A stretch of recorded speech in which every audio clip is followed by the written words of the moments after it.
ஒருத்த மளிகை கடைக்கு போனான். கடைக்கு போய் எனக்கு 3000 கரப்பாம்பூச்சி வேணும்னா. கடைக்காரர் அப்படியே அவனாவே பார்த்துருந்தார். என்னப்பா திடீர்னு 3000 கரப்பாம்பூச்சி கேட்குற அப்படின்னாரு. இல்லை வேண்டியதாக இருக்குனே அப்படின்னா. எப்பா என் கடையில் 1-2 கரப்பாம்பூச்சி இருக்கிறதே பெரிய விஷயம். ஆமாம் எதுக்கு இந்த 3000 கரப்பாம்பூச்சி கேட்குறேன்னாரு. அவன் சொன்னேன், எங்கள் ஹவுஸ் ஓனரு நான் வீடை வாடகைக்கு விடும்போது எப்படி இருந்துச்சோ அதே மாதிரி இருந்தால் தான் உனக்கு நீ வீடை காலி பண்ணிட்டு போகும்போது அட்வான்ஸ் கொடுப்பேன்னு சொல்லியிருக்காருனே, அதுக்காக தான் அந்த கரப்பாம்பூச்சியை கேட்குறேன் அப்படின்னு நான். ஒருத்த மேனேஜர்கிட்ட போய், சார் என் தங்கச்சிக்கு கல்யாணம், அதனால் எனக்கு 2 நாள் லீவு வேணும்னு கேட்டேன். உடனே மேனேஜர் வந்துட்டு ஒரு 10 நிமிஷம் நீ வெளியில் வெயிட் பண்ணு அப்படின்னாரு. சரின்னு சொல்லி அவனும் வெளியில் வெயிட் பண்ணான். வெயிட் பண்ணி முடித்தோடனே மறுபடியும் உள்ளே கூப்பிட்டாரு. போனோடனே இதை பாருப்பா, நீ சொல்கிறது பொய். இப்போ தான் உன் ரெஸ்யூம் இருக்கிற நம்பருக்கு கால் பண்ணி நான் கேட்டேன். உன் தங்கச்சிக்கு கல்யாணமாகி 2 வருஷம் ஆயிட்டுது, இப்போ ஒரு குழந்தை வேற பிறந்திருக்குது அப்படின்னு சொல்லி சொன்னாங்க. அப்புறம் எந்த தங்கச்சிக்கு கல்யாணத்துக்கு நீ வந்துட்டு போகிற அப்படின்னு சொல்லி அவர் ஒரு ஓடு ஓட்டார்.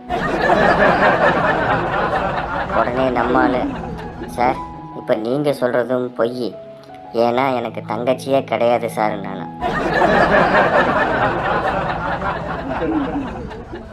ஒரு வயசான அம்மா தன்னோட பேரனை கூட்டிகிட்டு டாக்டர் பார்க்க போயிருந்தது. அப்போ டாக்டர் கேட்டார், என்னம்மா என்ன பிரச்சனை அப்படின்னாரு. ஒரே இருமலுங்க ஐயா, நைட்டு ஃபுல்லாக தூங்க முடிய மாட்டேங்குது, இருமல் ஜாஸ்தி ஆகிக்கிட்டே இருக்குது அப்படின்னாரு. வயசான காலத்தில் ஏண்டா இருக்கிறோன்னு தோணுதுங்க ஐயா அப்படின்ச்சு. அப்போ டாக்டர் ஒரு நிமிஷம் யோசனை பண்ணான்.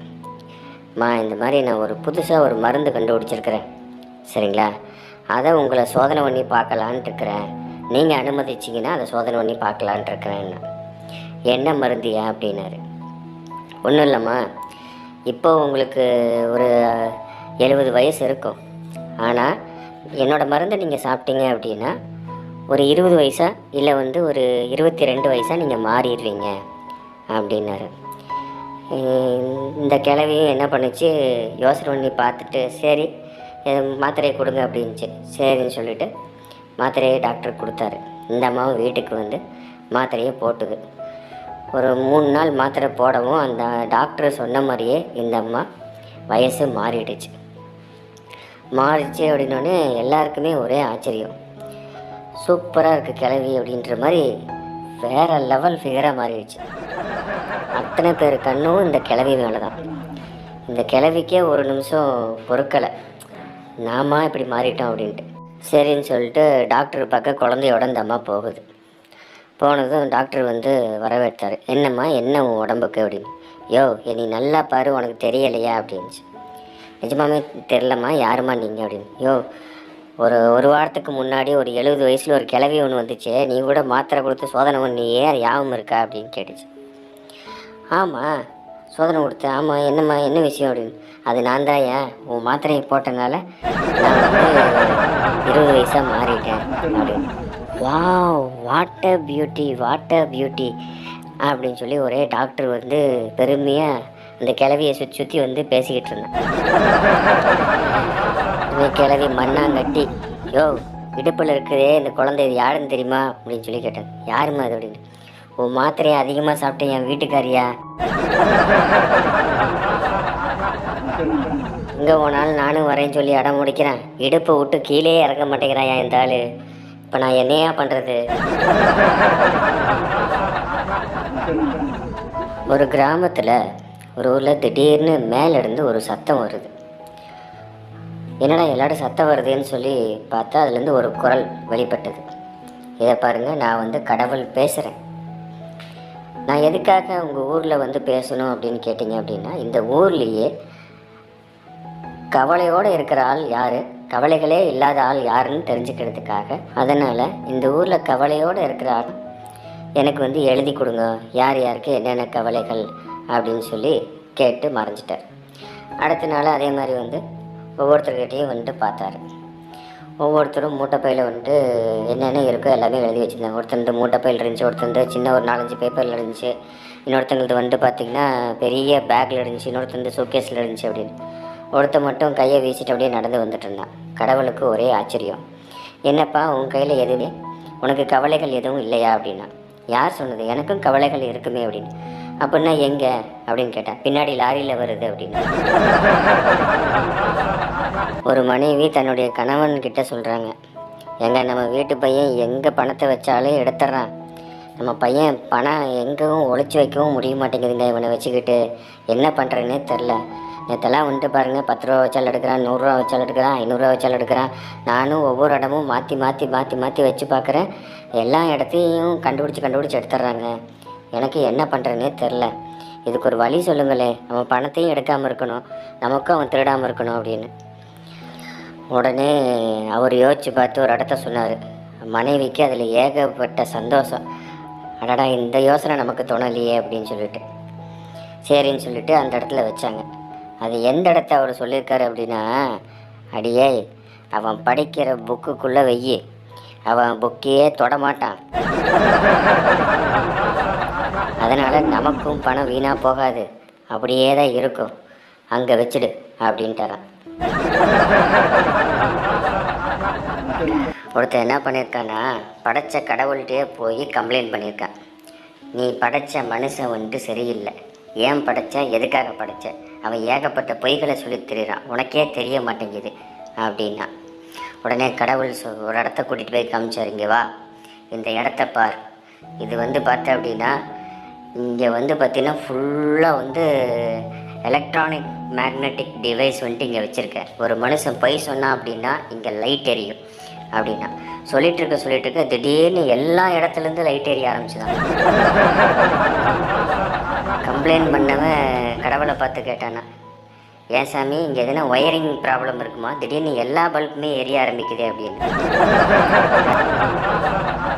அது வேற ஒன்றும் இல்லைப்பா, டிவியில் பிரேக்கிங் நியூஸ் ஓடிட்டுருக்குது, அதனால தான் இந்த மாதிரி லைட் எரியுது. ஒரு 15 நிமிஷம் 20 நிமிஷம் இந்த மாதிரி எரியும், அப்புறம் அதுவாகவே ஆஃப் ஆகிக்கும்னாரான்.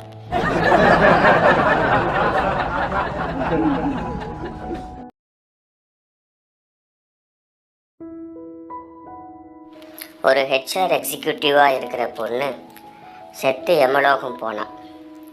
யமலோகம் போகும்போது யம தர்மராஜா, வெல்கம் டு யமலோகம், நீங்கள் பூமியில் இறந்து இங்கே வந்திருக்கீங்க, நீங்கள் சொர்க்கம் போகக்கூடியவங்க, ஆனால் இங்கே ஒரு ரூல்ஸ் இருக்குது அப்படின்னாரு. அதுக்கு அந்த லேடி கேட்டது, என்ன ரூல்ஸ் யமராஜா அப்படின்ச்சு. ஒரு நாள் நீங்கள் நரகத்துலேயும் அடுத்த நாள் நீங்கள் சொர்க்கத்துக்கும் போவீங்க, அதில் உங்களுக்கு எது பிடிச்சிருக்குதோ அதை நீங்கள் தேர்வு பண்ணிக்கலாம் அப்படின்னு சொல்லி ரூல்ஸை சொன்னார். உடனே அந்த பொண்ணு விவரமாக சொல்லிச்சு, நான் சொர்க்கத்துக்கே நேராக போயிடுறேன், நான் சொர்க்கத்துக்கு தானே செலக்ட் ஆகியிருக்கேன் அப்படின்ச்சு. உடனே யம தர்மராஜா சொன்னார், இங்கே பாருமா, இது இங்கே ரூல்ஸ், இது பிரகாரம் தான் நாங்கள் எல்லாருமே இருக்கிறோம், சரியா, அதனால் நீங்கள் ஃபஸ்ட்டு நரகத்துக்கு போங்க அப்படின்னு அனுப்பிச்சி விட்டுறாரு. நரகத்துக்கு போனால் அங்கே நரகம் மாதிரியே இல்லை, எல்லாம் சந்தோஷமாக இருக்காங்க. இவனோட பழைய ஃப்ரெண்ட்ஸ் எல்லாம் சந்திக்கிறா. பழைய ஃப்ரெண்ட்ஸ் எல்லாம் பூமியில் உள்ள இருந்த கதை, வச்ச கதை, போன கதை, வந்த கதை எல்லாத்தையும் சொல்லி சந்தோஷமாக சிரிக்கிறாங்க. அப்போ இவரு தான் சாத்தான் அப்படின்னு சொல்லி இன்ட்ரடியூஸ் பண்ணுறாங்க. அந்த சாத்தானை பார்த்தா அவ்வளோ க்யூட்டாக இருக்காரு, செம்மையாக இருக்காரு, ஸ்மைலே அழகாக இருக்குது, சூப்பராக எல்லோரும் சந்தோஷமாக பேசி சிரிச்சுக்கிட்டு இருக்காங்க. அதுக்கப்புறம் இந்த பொண்ணை சொர்க்கத்துக்கு கூட்டிகிட்டு போனாங்க. சொர்க்கத்துக்கு கூட்டிகிட்டு போனால் சொர்க்கம் மாதிரியே இல்லை. அங்கே என்னடானா எப்போ பார்த்தாலும் யாரோ ஒருத்தர் பாட்டு பாடவும், மெடிடேஷன் தியானம் பண்ணவும், அதுக்கப்புறம் கடவுளை வழிபாடு செய்யவும், அதுக்கப்புறம் ப்ரேயர் பண்ணவும், இப்படியே தான் போயிட்டுருக்கு. இப்போ இந்த பொண்ணுக்கு ரொம்ப போர் அடிச்சிடுது சொர்க்கத்தில். என்னடா சொர்க்கம் இது, சொர்க்கம் நல்லாவே இல்லையே, இதுக்கு நரகமே பரவாயில்லையே அப்படின்னு இந்த பொண்ணு முடிவு பண்ணிடுறாங்க. முடிவு பண்ணதும் யம தர்மராஜா கிட்ட 2 நாள் முடிஞ்சு கூட்டிகிட்டு போகிறாங்க. என்னம்மா, ஒரு நாள் சொர்க்கத்திலையும் ஒரு நாள் நரகத்திலையும் இருந்துட்டு வந்தியா அப்படின்னு கேட்குறாங்க. ஆமாம் ராஜா, இருந்துட்டு வந்தேன் அப்படின்றான். சரி, இப்போ எங்கே போகிறதான் முடிவு பண்ணியிருக்கீங்க நீங்கள் அப்படின்னு. அந்த பொண்ணு உடனே சொல்லிட்டு, எனக்கு நரகத்தில் கொண்டு போய் விட்டுருங்க அப்படின்னு. நரகமா, நல்லா முடிவு பண்ணிக்குமா, போனால் திரும்ப வர முடியாது அப்படின்றாங்க. இல்லை, எனக்கு நரகம்தான் ரொம்ப பிடிச்சிருக்கு, நரகத்தில் கொண்டு போய் நீ விட்டுருங்க அப்படின்றான். இவங்களும் அதே மாதிரி HR எக்ஸிக்யூட்டிவ் பொண்ணை நரகத்தில் கொண்டு போய் விட்டுறாங்க. விட்டால் நரகம் மாதிரியே அப்படியே ரொம்ப கொடூரமாக இருந்தது. இவங்க ஃப்ரெண்ட்ஸ் எல்லாம் ரொம்ப கஷ்டப்பட்டு வேலை செஞ்சுக்கிட்டு இருக்காங்க. அதே நேரத்தில் வந்து சாத்தான் அடித்து வேலை வாங்கிட்டு இருந்திருக்கான். அப்போ அங்கே போன பொண்ணுக்கு ரொம்ப ஆச்சரியமாக இருந்தது. என்னடா அது அப்படின்னு. சாத்தான் கூட கொடூரமாக தெரியுறேன். இப்போது அங்கே இருந்த இடமே பாலைவனமாக இருக்குது. இந்த பொண்ணுக்குன்னு ஒரே ஆச்சரியம், ஒரே குழப்பம். என்னடா நேற்று இருந்தப்போ வந்து இப்படியெல்லாம் இல்லையே, இன்றைக்கி வந்து என்ன இப்படி எல்லாமே தலைகளாக மாறி இருக்கு அப்படின்னு. உடனே அந்த பொண்ணு சாத்தாங்கிட்ட கேட்டான், நேற்று இந்த இடம் இப்படி இல்லைல்ல, இன்றைக்கி மட்டும் ஏன் இப்படி மாறிச்சு அப்படின்னு. அதுக்கு சாத்தான் சொன்னால், நேற்று உங்களுக்கு நடந்தது இன்டர்வியூ, இன்னைக்கு நீங்கள் கம்பெனியில் ஒர்க் பண்ணுற ஆள், புரியுதா அப்படின்னு. இந்த ஹெச்ஆர் எக்ஸிக்யூட்டிவ் பொண்ணு அரண்டே போனான். தாறுமாறா ரோட்டில் காரு போயிட்டு இருந்தது. அந்த காரை ஃபாலோ பண்ணிட்டு போன போலீஸ் அதிகாரி அந்த காரை தடுத்து நிறுத்தி, என்னடா ரோட்டில் காரை எப்படி ஓட்டிகிட்ருக்குற, இந்த கருவியில் வந்து ஊது அப்படின்னாரு. இதை பார்த்த அந்த காரை ஓட்டிகிட்டு வந்தவன் அலறினான், இந்த கருவியிலலாம் நான் ஊத முடியாது, எனக்கு ஆஸ்துமா பிரச்சனை இருக்குது, இந்த கருவியில் அப்படியே நான் ஊதுனாலும் எனக்கு ஆஸ்துமா பிரச்சனை இருக்கிறனால ரொம்ப பிரச்சனையாயிரும், ப்ரீத்திங் ட்ரபிள் இஷ்யூ எல்லாம் வரும் அப்படின்ட்டான். கொஞ்ச நேரம் யோசித்த போலீஸ் அதிகாரி, சரி அப்போ இந்த பாட்டிலில் வந்துட்டு யூரின் வந்துட்டு இருந்து கொடு அப்படின்னாரு. யூரின்லாம் வந்துட்டு என்னால் போக முடியாது, ஏன்னா எனக்கு யூரின் போன அப்படின்னா எனக்கு பிளட்டில் வந்துட்டு சுகர் அளவு கம்மியாயிரும், அப்படி கம்மியாச்சு அப்படின்னா எனக்கு ரொம்ப ப்ராப்ளம் ஆயிரும், அதனால் நான் யூரின் போக முடியாது. சரி அப்படின்னு கொஞ்ச நேரம் யோசித்த போலீஸ்காரரு, அப்போ வா ப்ளட் டெஸ்ட் எடுக்க போகும் அப்படின்னாரு. ப்ளட் டெஸ்ட்டெல்லாம் என்ன எடுக்க முடியாது, ஏன்னா எனக்கு பிரச்சனை இருக்குது அப்படின்னா. என்னடா பிரச்சனை? அது வேற ஒன்றும் இல்லை, ப்ளட் டெஸ்ட் எடுக்கிறப்போ அவங்க ஒரு பக்கம் ரத்தம் எடுக்க போகும்போது எனக்கு ரத்தம் வந்து நிற்காமல் வந்துக்கிட்டே இருக்கும், அதனால் ப்ளட் டெஸ்ட்டு எடுக்க முடியாது அப்படின்ட்டான். கடுப்பான போலீஸ் அதிகாரி ரோட்டில் ஒரு கோடு போட்டு, நீ எதுவுமே பண்ண வேண்டாம் ராசா, இந்த கோட்டில் நேராக நடந்து போ அப்படின்னாரு. ஐயோ என்னால் முடியாதுங்க, உன்னால் முடியாதுங்க அப்படின்னு. அது வேற ஒன்றும் இல்லை, நான் குடிச்சிருக்கேன், என்னால் எப்படி நேராக நடக்க முடியும் அப்படின்னு. போலீஸ்கார் சிரிச்சுக்கிட்டே அவனை கைது பண்ணிட்டு போயிட்டார். வகுப்பறையில் நாட்டுப்பற்றை பற்றி பாடம் நடத்தின ஆசிரியர் 3 மாணவர்களை கூப்பிட்டு நாட்டுப்பற்றை பற்றி சொல்ல சொன்னார். முதல்ல இருக்கிறவன் சொன்னான், நான் வெளிநாட்டு பொருட்களை இனிமேல் வாங்கக்கூடாதுன்னு முடிவு பண்ணிட்டேன் சார் அப்படின்னா. சூப்பர், உட்கார்ப்பா அப்படிங்கிற ஆசிரியர். 2வது மாணவன் சொன்னான், நான் வெளிநாட்டு திரைப்படங்களை இனிமேல் பார்க்கக்கூடாதுன்னு முடிவு பண்ணிட்டேன் சார் அப்படின்னா. வெரி குட், உட்கார்ப்பா அப்படின்னாரு. அடுத்து 3வது ஒருத்தங்கிட்ட வந்துட்டு கேட்டார், சார் இவங்களாவது சொல்கிறாங்க, நான் அப்பவும் சரி இப்போவும் சரி எப்பவும் சரி இங்கிலீஷில் ஃபெயில் ஆகிட்டே இருப்பேன் சார், ஏன்னா உண்மையாலுமே நாட்டுப்பட்ட நான் தான் சார் மதிக்கிறேன். டீச்சருக்கே ஒரு நிமிஷம் ஜர்க்காயிட்டது. ஒரு அழகான பொண்ணு துணி கடைக்கு ஒரு துணியை தேர்வு செஞ்சு கடை உரிமையாளர்கிட்ட வந்து, இந்த துணி மீட்டருக்கு என்ன விலை அப்படின்னு சொல்லி கேட்டேன். உடனே அந்த கடையோட உரிமையாளர் சொன்னால், 1 மீட்டருக்கு நீ ஒரு முத்தம் கொடுக்கணும் அப்படின்னு சொன்னான். இந்த பொண்ணு உடனே ஒரு 15 மீட்டர் வந்துட்டு எனக்கு கட் பண்ணி கொடுங்க அப்படின்னா. உடனே கடைக்காரன் ஏக சந்தோஷத்தில் 15 மீட்டர் கட் பண்ணி கொடுத்தான். இப்போ கட் பண்ணி கொடுத்தாச்சு, முத்தம் எப்போ கொடுக்குறீங்க? ஒரே நிமிஷம். அதுவும் அங்கே நின்றுருக்கார் பார்த்தீங்களா எங்கள் தாத்தா, அவர் உங்களுக்கு 15 முத்தத்தை கொடுத்து செட்டில் பண்ணுவார். அப்போ கடைக்காரன் நினைச்சான், முத்தத்துக்கு ஆசைப்பட்டு மொத்தமும் போச்சே அப்படின்னு.